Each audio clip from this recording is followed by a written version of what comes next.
Bonjour, alors parachat de la semaine, parachat de Matot. Alors on avait ramené les années précédentes la raison pour laquelle la tribu de Gad, la tribu de Reuven et la moitié de la tribu de Ménaché vont venir chez Moshe Rabbeinu et donc lui demander de ne pas rentrer en Eretz Israël et au contraire de prendre une part de la terre, Bechutz Laaretz, en dehors d'Eretz Israël. Et ils vont dire à Moshe Rabbeinu, ou Miknerav, parce que tes serviteurs, ils ont beaucoup de troupeaux.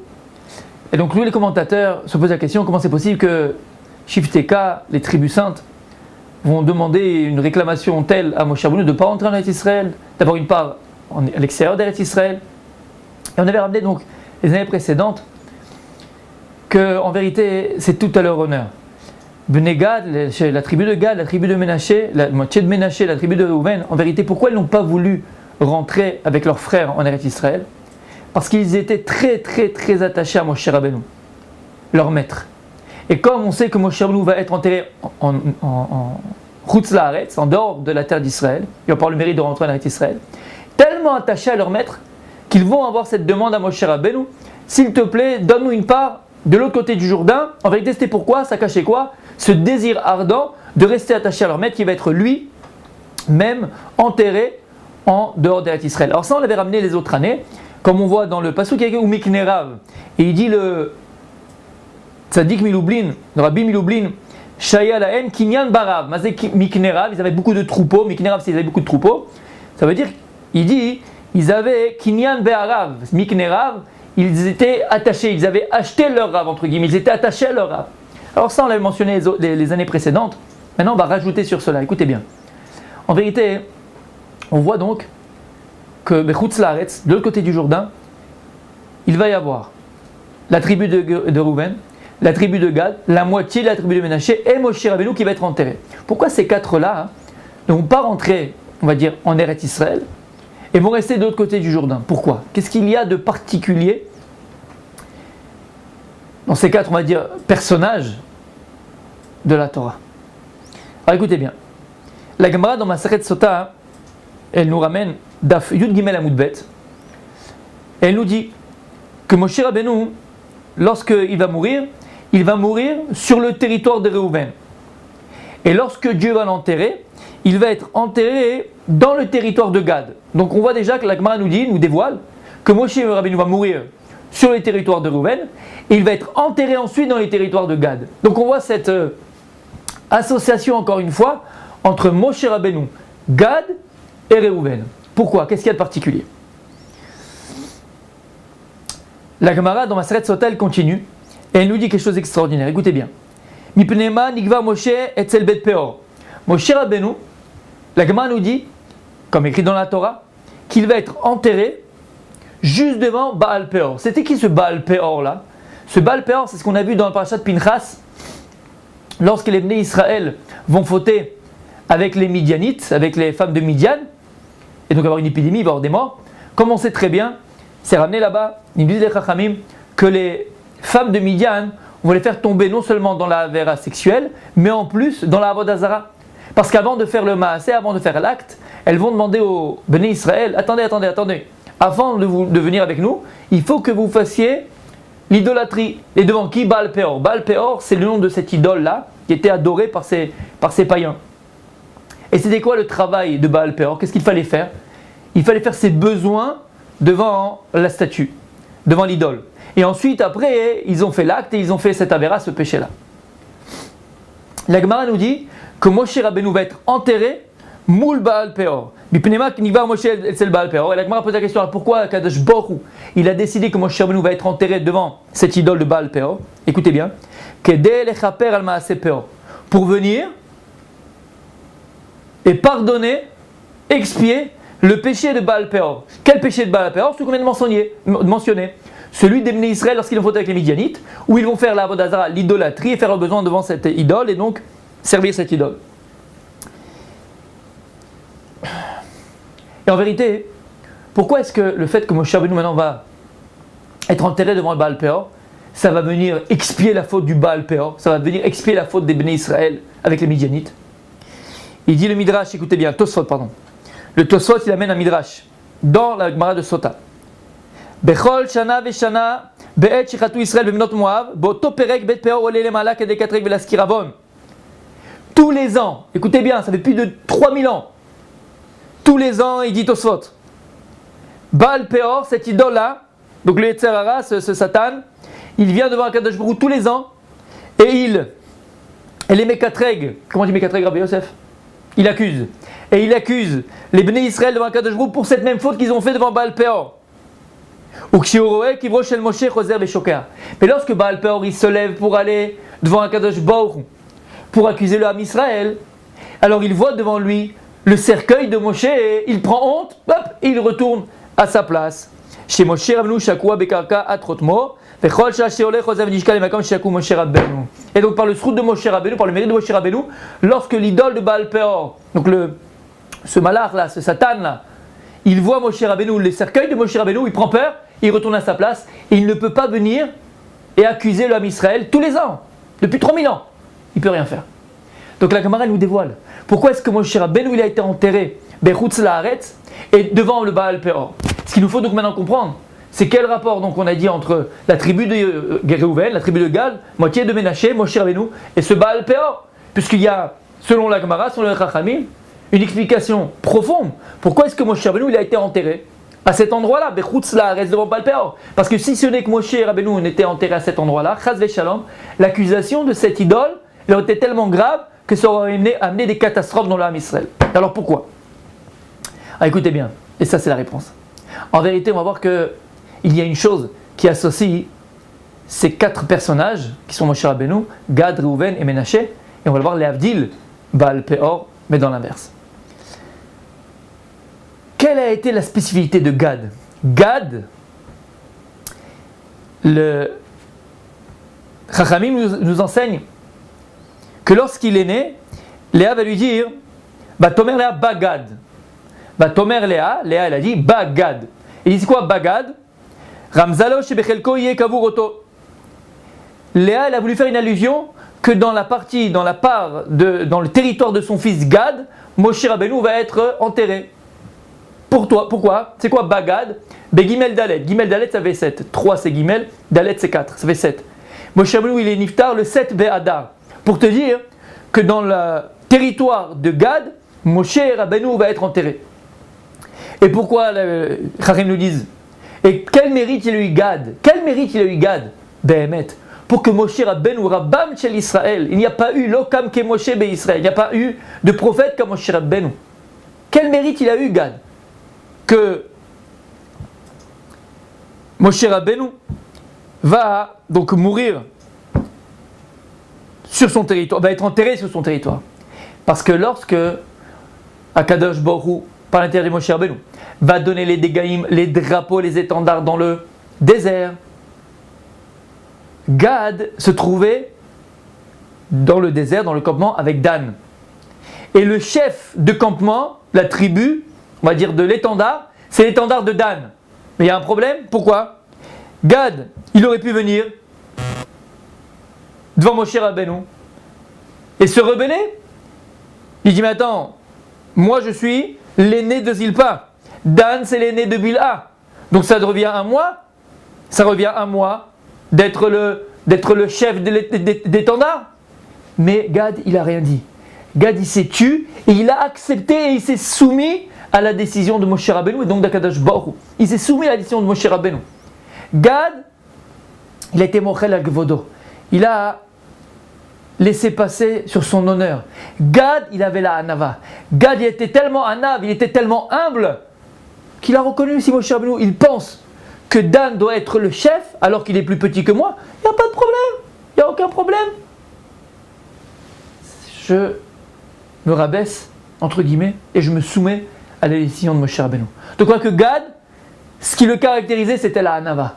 Il avait cette force-là, d'être quelqu'un de humble, ad kedekar tellement qu'il a accepté que Dan soit le chef à sa place.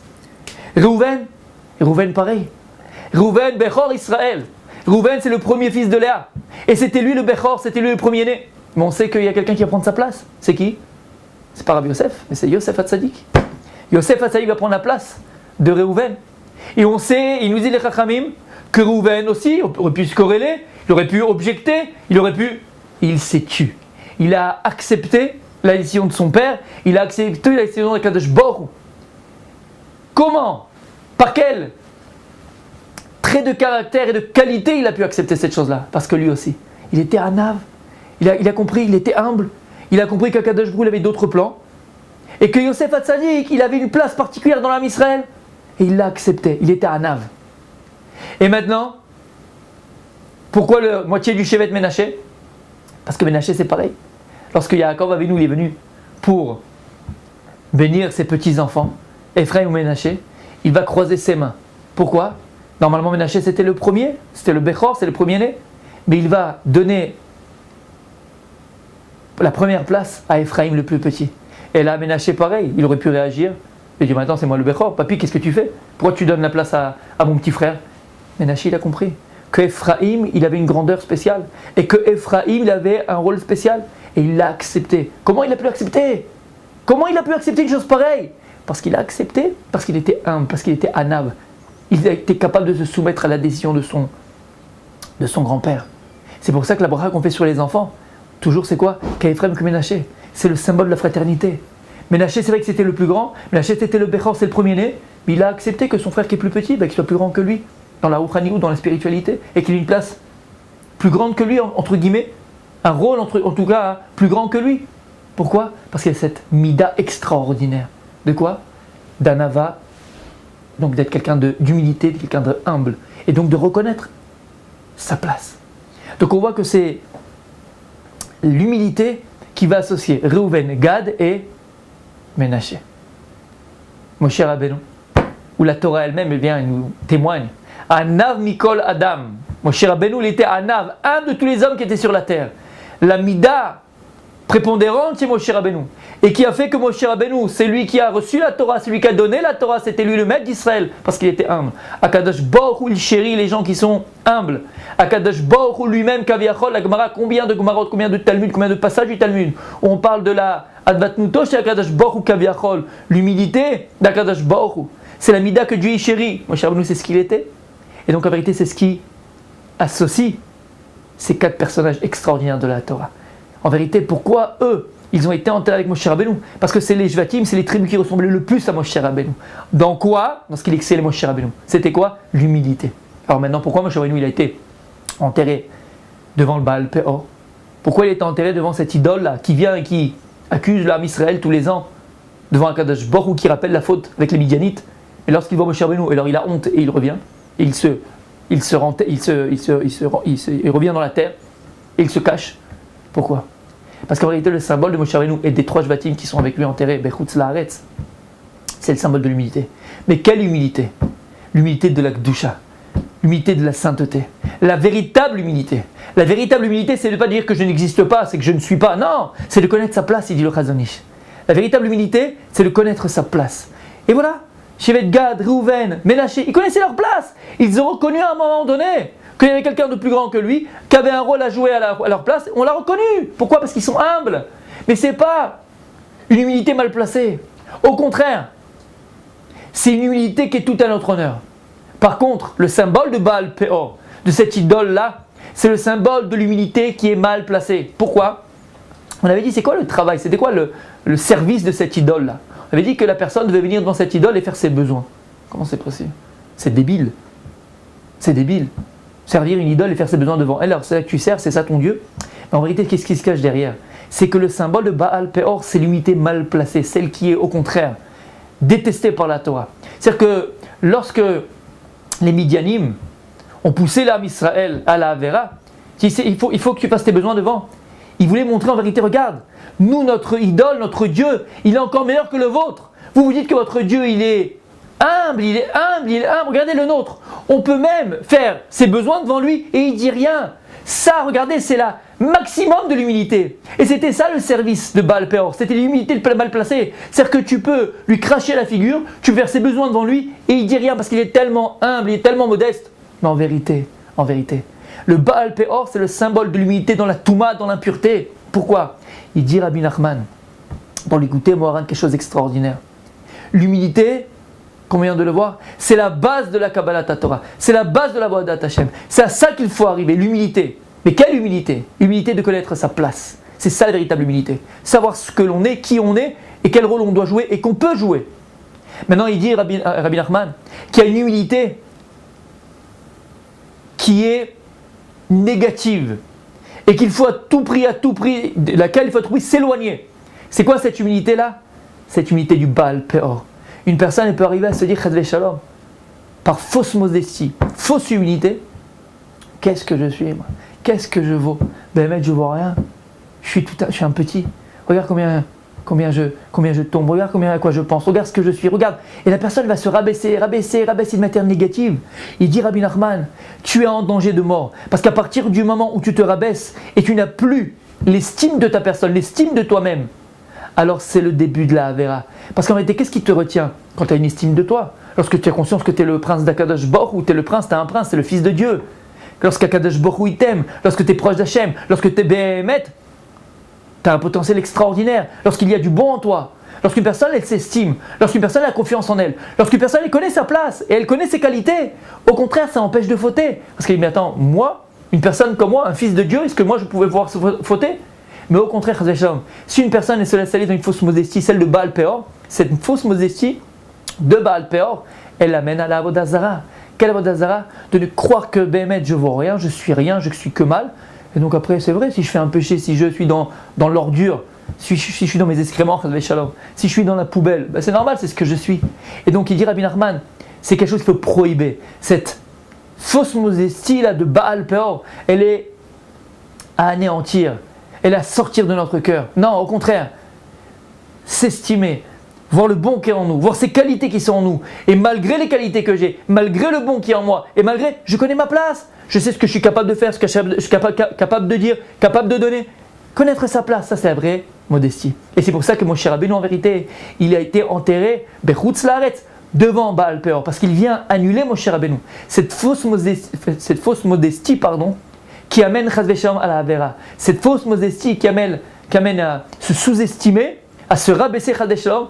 Et si tu sous-estimes et tu te rabaisses, il dit Rabbi Nachman, alors c'est le début de toute la Averot, parce que Bémet, oui, alors tu es capable de faire des choses graves, tu es capable de faire des choses sales. De toute façon, c'est ce que tu es, tu n'es à rien. Chas v'Shalom. Alors, ce qu'on apprend à Parashat Hashavua, premièrement, pourquoi les Shvatim, Reuven, Gad, Ménaché ont été enterrés avec Moshe Rabbeinu? Parce que ce qui les associe à Moshe Rabbeinu, leur maître, comme on a dit, c'était attaché à leur maître. Mais pourquoi ils étaient attachés à leur maître? Ils lui ressemblaient en vérité, dans la modestie et dans l'humilité. Quelle humilité? L'humilité de savoir et de connaître sa place. L'humilité, ce n'est pas de se rabaisser, au contraire, de se connaître, d'apprendre à se connaître ses qualités, estimer ses personnes, avoir confiance en soi, et malgré tout, connaître sa place. Shabbat Shalom.